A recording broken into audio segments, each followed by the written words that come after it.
Please आज एक promise करो कि टेंशन कोई भी हो, सोल्यूशन है।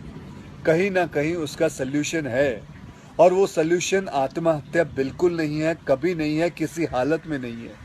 देखो, मैं कितना भी ज्ञान दे दूं, सोचना आपको खुद ही है कि आपकी जान आपकी सबसे कीमती चीज है। चाहे कोई भी बड़े से बड़ा स्ट्रेस हो लाइफ में, एक बार इमेजिन करो अपने माँ बाप की हालत अगर उन्हें पता चले कि तुमने अपनी जान ले ली है, खुदकुशी कर ली है। शायद आप सोच भी नहीं सकते कि उनको कैसा फील होता होगा। एकदम डायरेक्ट बोलूं, दिल से बोलूं, मेरा पहला नेशनल अवार्ड जो मुझे आज हमारे आदरणीय राष्ट्रपति जी के हाथों से मिलेगा, मैं बता नहीं सकता कि कितनी खुशी हो रही है। आपको पता है, जिस दिन इस नेशनल अवार्ड की अनाउंसमेंट हुई थी ना, उस दिन मैं अपनी माँ से बात करते हुए अपने बचपन का एक दिन याद कर रहा था, जिस दिन एग्जाम का रिजल्ट आया था और मेरे मार्क्स बिल्कुल अच्छे नहीं थे। आप लोगों से झूठ नहीं कहूँगा, मैं उस कक्षा में फेल हो गया था।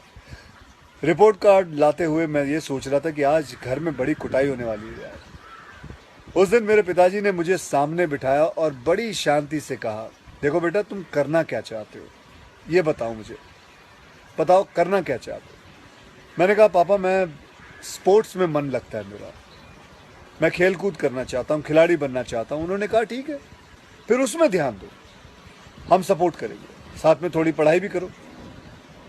आप विश्वास नहीं करोगे, खेलते खेलते मैं मार्शल आर्ट करने लग गया, मैं मॉडलिंग में आ गया, एक्टिंग शुरू कर दी। उन्होंने हर चीज़ में मुझे सपोर्ट किया। अगर उस दिन मेरे पेरेंट्स ने ये ना समझाया होता कि मेरी स्ट्रेंथ किस चीज़ में है, तो आज मैं सोच भी नहीं सकता कि ये नेशनल अवार्ड कभी मेरे हाथ पे होता। ये अपने लाइफ की कहानी मैं आपको एक वजह से सुना रहा हूँ। कुछ दिन पहले अखबार में मैंने पढ़ा था कि एक आईआईटी के स्टूडेंट्स ने फांसी लगा के आत्महत्या कर ली। स्ट्रेस में था पढ़ाई के लिए। उससे कुछ दिन पहले मुंबई में एक मैनेजमेंट स्टूडेंट ने एक 5 स्टार होटल के रूम से छलांग लगाकर अपनी जान दे दी। एग्जाम में फेल हो गया था। मैं कहीं ये भी पढ़ रहा था कि करीब 8 लाख लोग हर साल वर्ल्ड में अपनी जान खुद ले लेते हैं और उसमें तकरीबन 1.5 लाख लोग सिर्फ हिंदुस्तान से होते हैं। और यंग लोगों में आत्महत्या के सबसे बड़े कारण जो होती है वो होती है पढ़ाई या फिर रिलेशनशिप का स्ट्रेस। क्यों? तुम्हारी जान एक एग्जाम के मार्कशीट से सस्ती हो गई है? नहीं। ऐसा क्या पढ़ाई कर रहे हो? इससे तो देश के लिए सरहद पे जाके जान लगा दो दांव पे।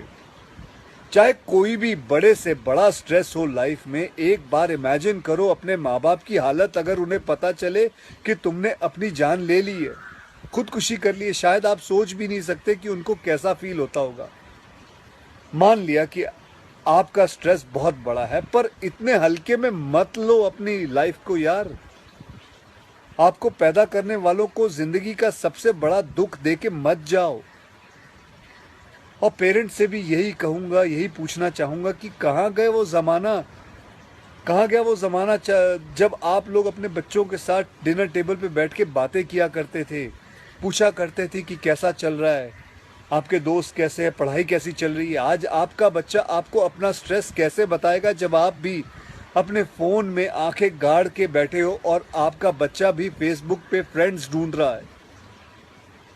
ऐसा क्यों होता है कि जब बच्चे को हाथ पांव पे चोट लगती है तो आप फट से डॉक्टर को बुला लेते हो, लेकिन अगर उसे दिमाग में स्ट्रेस हो तो हम बस एक लेक्चर झाड़ देते, कहते थे बेटा नो, थिंक पॉजिटिव बेटा, थिंक पॉजिटिव। मेंटल हेल्थ के लिए भी डॉक्टर या काउंसलर से हेल्प लेना उतना ही ज़रूरी है जितना और किसी तकलीफ के लिए। इसमें कोई शर्म की बात नहीं है। देखो, मैं कितना भी ज्ञान दे दूं, सोचना आपको खुद ही है कि आपकी जान आपकी सबसे कीमती चीज़ है। कोई स्ट्रेस आए ना तो उसको बोल देना बहुत अच्छा है। अपने अंदर घुलना, उसको अंदर रखना, दबा के रखना बिल्कुल नहीं। किसी दोस्त को बोल दो या अपने माँ बाप से शेयर करो। मेरे एक फ्रेंड ने उस दिन व्हाट्सएप पे एक बहुत काम की बात फॉरवर्ड की थी। एक हॉस्पिटल की ओपन हार्ट सर्जरी यूनिट के बाहर एक शेर लिखा हुआ था, मैं आपसे शेयर करना चाहता हूँ। वहाँ लिखा हुआ था कि अगर दिल खोल लेते अपने यारों के साथ तो आज खोलना ना पड़ता औजारों के साथ। भैया मुझे एक प्रॉमिस करो कि आज प्लीज़ आज एक प्रॉमिस करो कि टेंशन कोई भी हो सल्यूशन है, कहीं ना कहीं उसका सल्यूशन है और वो सल्यूशन आत्महत्या बिल्कुल नहीं है, कभी नहीं है, किसी हालत में नहीं है। अपना ध्यान रखो, मिलते हैं फिर। Till then next time, goodbye, जय हिंद।